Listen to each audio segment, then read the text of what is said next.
welcome Rhian Ivory down to Bournemouth, and Rhian is the author of Hope, which is her new book, and The Boy Who Drew the Future.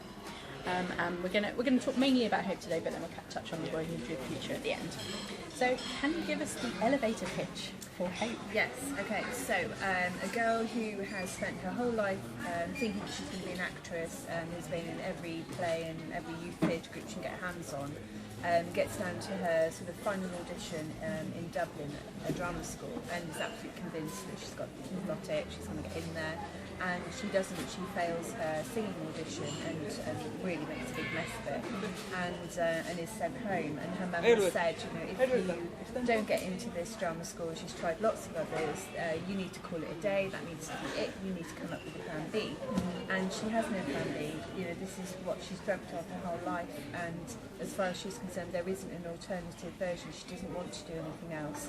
And it's the summer, and lots of her friends have got into drama school, and she's completely lost. She doesn't know, what else to do if she were to go to sixth form college, what subject she would even choose.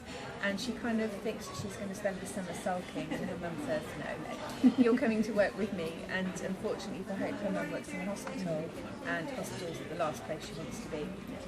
Cool. So, do you think that we actually do put too much pressure on teenagers to choose what they're going to do for the rest of their life too early? Yeah, way too young. So my son's in year 8, and already I think at the beginning of year 9 they need to have chosen their options, and it seems to be getting earlier and earlier, and starting GCSEs in year 9. And I think when you're that age, you can't possibly imagine the kind of person you're going to be when you're 30, 40, and would you have chosen the right path? And if you had gone down that route, would you become a completely different person doing a different job? And most people would say yes. And when I talk to people who have got a degree or have trained in something, a lot of them don't use it. So the job they've ended up doing is nothing related to their degree or whatever qualifications they got. So there's a huge pressure on teenagers to pick their plans very young. But when I go into schools and do author visits, I often find that teenagers are very set on wanting to become an artist, wanting to become a footballer, wanting to become a singer, and aren't willing to consider other things because they're so passionate about what they believe in. And nobody really wants to talk about what happens if that all goes wrong. It's kind of a reality bites situation. You don't want to know about that. So there's this almost discord between those advising and those picking and choosing, and it's how to sort of bring those two worlds together, and that's why Hope and her mum clashed so much. Yeah, and probably a lot of teenagers and parents. Yeah, exactly. Yeah. So you do touch on sort of a number of important relationships, I think, in Hope. So you've obviously got with her mum, with her granddad, with her best friend, and then with this guy that she meets. Yeah. What sort of type do you find more fun to write, or are they all the Hope and Riley scenes were huge fun to write, and in fact there's loads of ones that were cut out just because there wasn't room, to have all of their conversations in. And he's such a cheeky, funny, don't care kind of character, and she's very serious and very focused on all of the issues that are going on in her life. So when those two meet, in a lot of teen fiction it used to be that he would save the day, he would save her, he would sweep her off her feet, she would fall in love with him, and everything would miraculously fall into place. And I really didn't want to do that. I didn't want a boy saving a teenage girl. I wanted her to save herself. And so it was really important for me that she didn't fall head over heels in love with him. So he's a bit arrogant, he's a bit of an idiot at times. And there's lots of points where, the reader doesn't really like Riley and completely understands why Hope isn't texting him back instantaneously. But the relationship develops, it changes, it goes through various different things,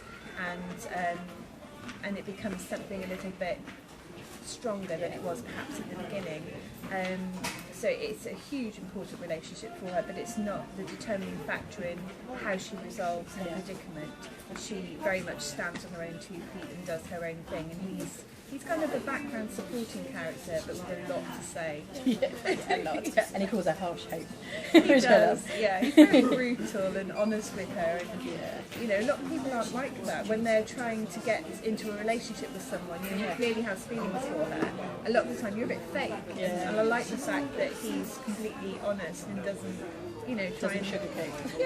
yeah. It really doesn't. I mean, I felt that kind of this was really quite an authentic book, so authentic teen characters and authentic situations as well. Sometimes even within contemporary, it kind of some stuff there was a bit fantastical. Yes. But this felt a lot more real. So what sort of research or bits I did a lot of research, and it's really nice to hear that. I hear that a lot, that this feels like a very authentic teen voice. It doesn't feel like an adult pretending to be a teen.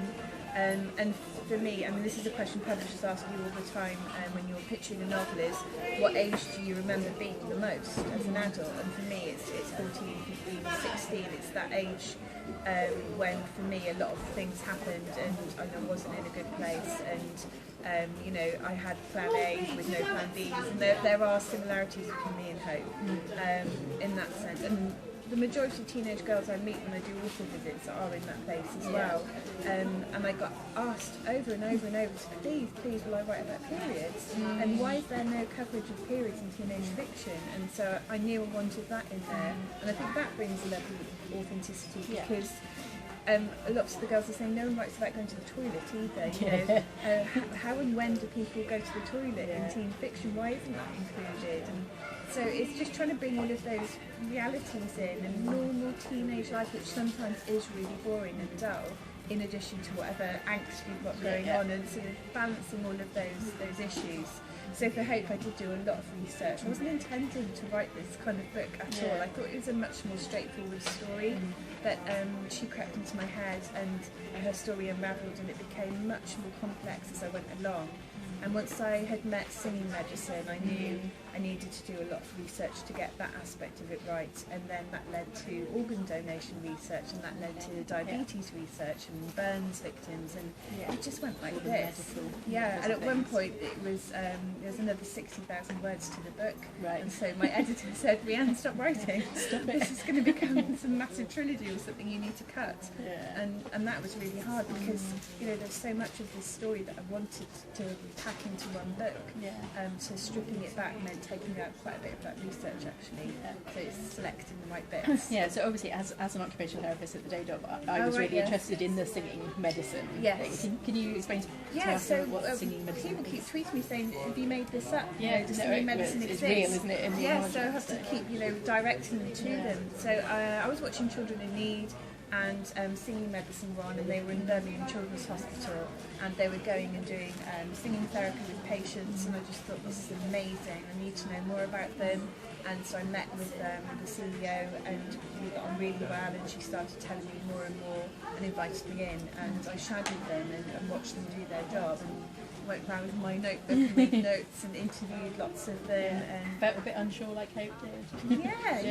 And I already had characters in my head, my patients, so it was kind of good to go in and just watch, you know, the nurses, the doctors, singing medicine team, and not be worrying about, you know, my characters like these patients, because I already had them.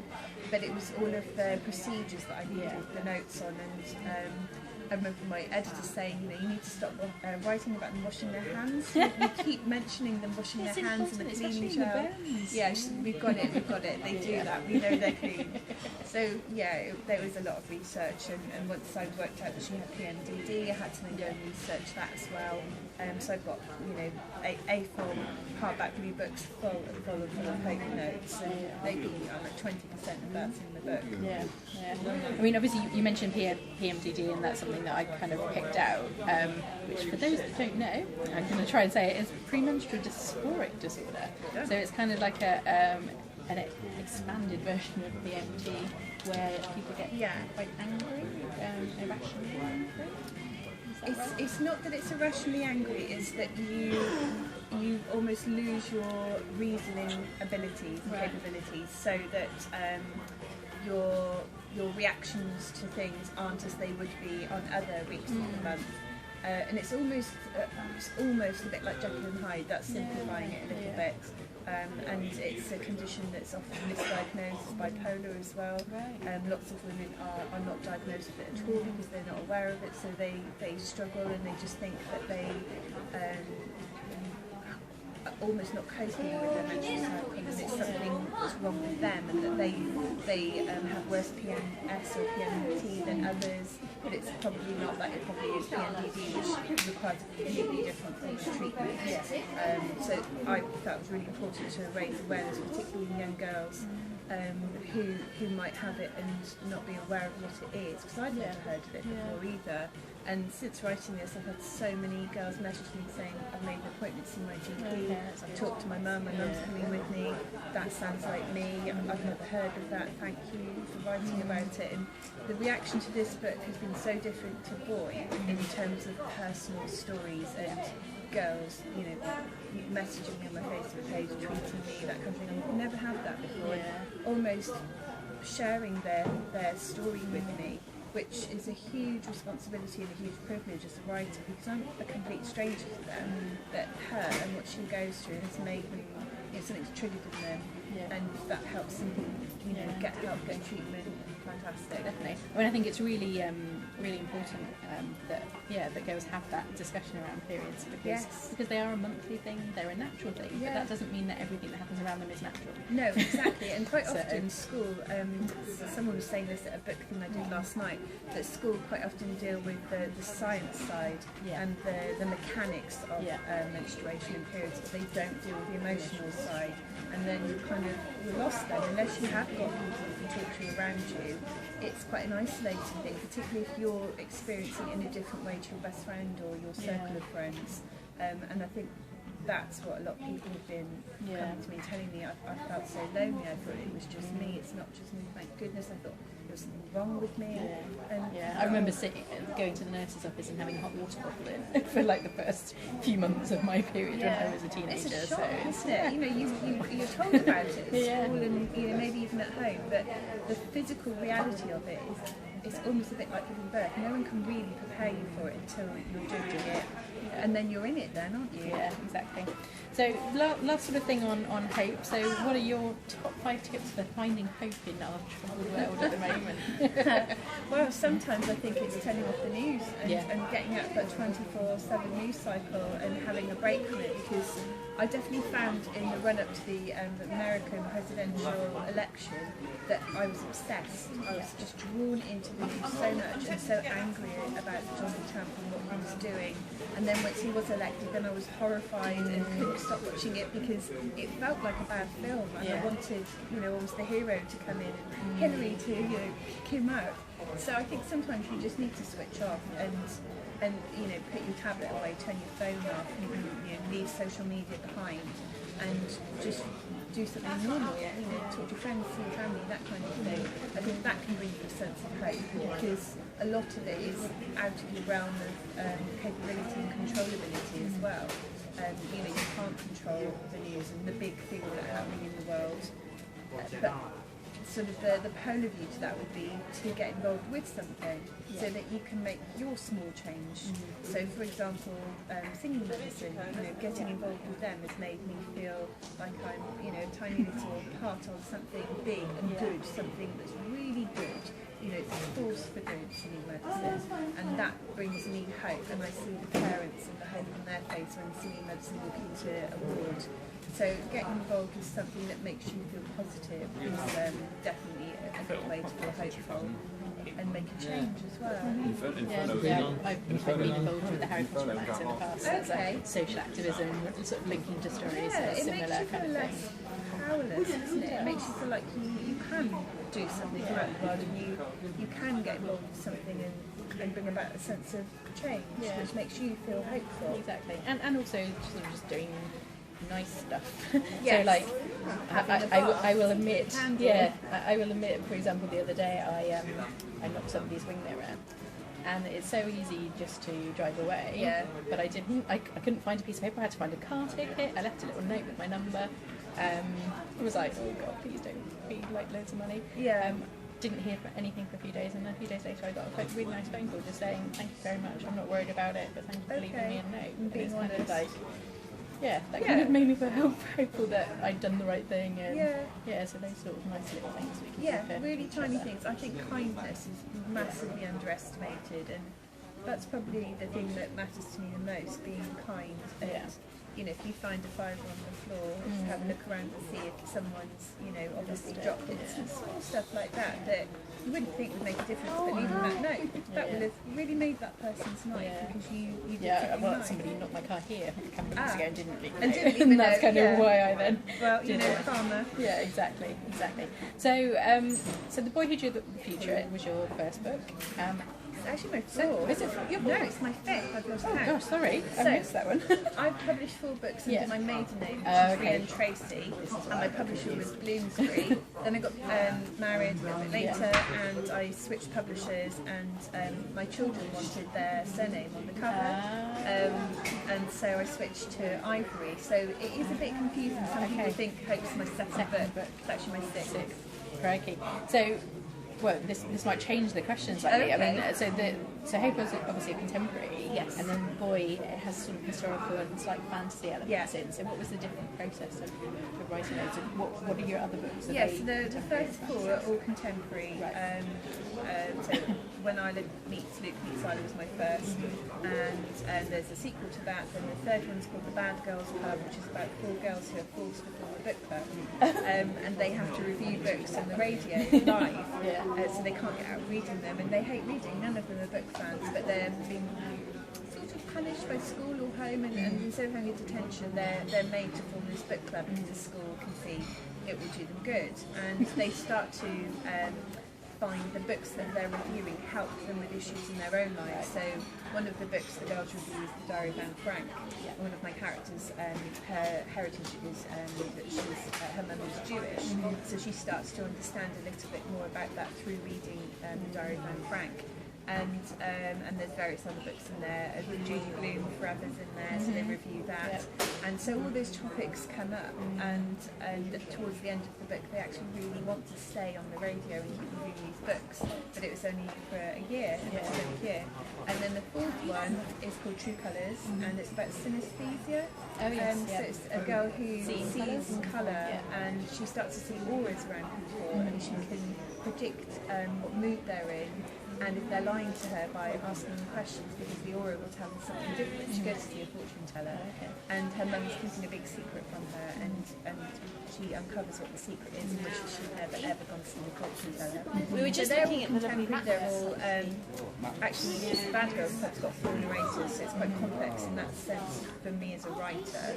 But in terms of reading, it's one contemporary storyline, and I'm a huge historical fan. Hilary Mantel is my absolute queen. I worship her. She's amazing. Everything she writes, everything she says, all her essays.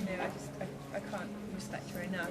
I really like Frances Harding. I really like a lot of historical writers, and I think I've been nervous of writing it myself because I was, such a fan. And I wrote that historical bit by accident, really. It was a contemporary novel. The whole thing was written in maybe 3rd draft form, and one morning this ghost crept into one of the scenes and was following her along the river, this ghost boy with his dog. And I wrote it, and I thought, oh gosh, that doesn't go with the novel at all. Where's that come from? I haven't got time for this. But my editor said, oh no, go and explore that a bit more. That was interesting. And so I wrote a scene which is way later in the book where he is treating a girl who's about to die, basically, and using his knowledge of herbs and a bit of witchcraft, he saves her. And it was just such a strong, powerful scene. I could just hear his voice straight away. I knew exactly who he was. I knew a lot of his backstory, and my editor said, that's half the book. We need so now these 2 boys. Their draft becomes another 3 or 4 it's like, I think I wrote 17 different drafts of that book. Oh wow. A lot of rewriting and changing, but it was just this character just had so much story, and it complemented Noah's story so well, and I just loved the idea of 2 boys living in the same village over 100 years apart, experiencing the same problem, and looking at how society reacts to them.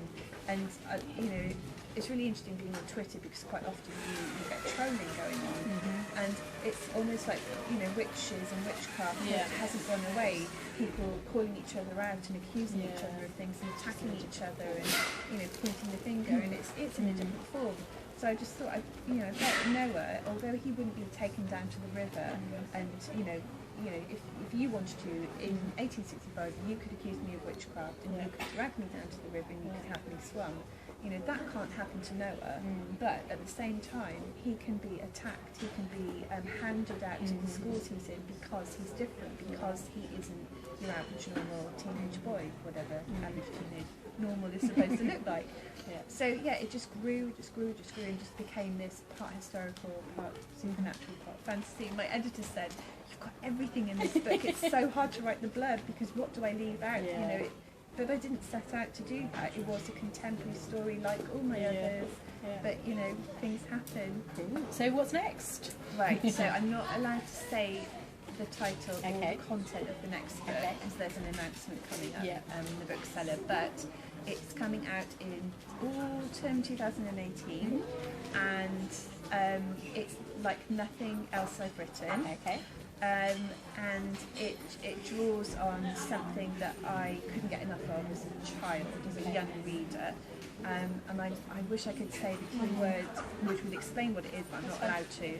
Keep an eye out. Yes, so that's next, and that's written and that's done. And then after that is another contemporary, which I can say the title of, which is called Simone Garfunkel's Guide to Stepping Outside. It's a really short title, and it's about the girl who is suffering from post-traumatic stress disorder, which manifests itself in agoraphobia.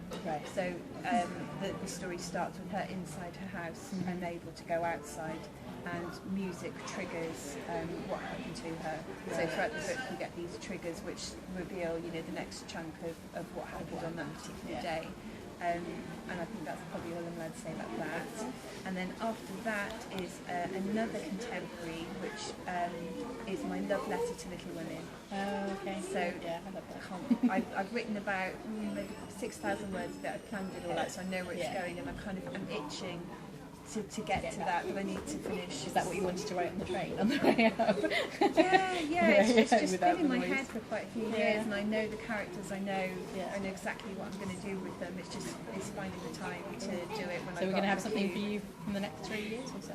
At least. And then I've got a time travel series planned after that, which might be middle grade. I've got time travel online working on too, so we'll have to talk time travel and how you don't get too stuck in things. Yes, the science. You need to be careful with that. Yeah, exactly. Well, thank you very much. Thank you for coming. Thank you for asking me all the questions. They were good. Cool.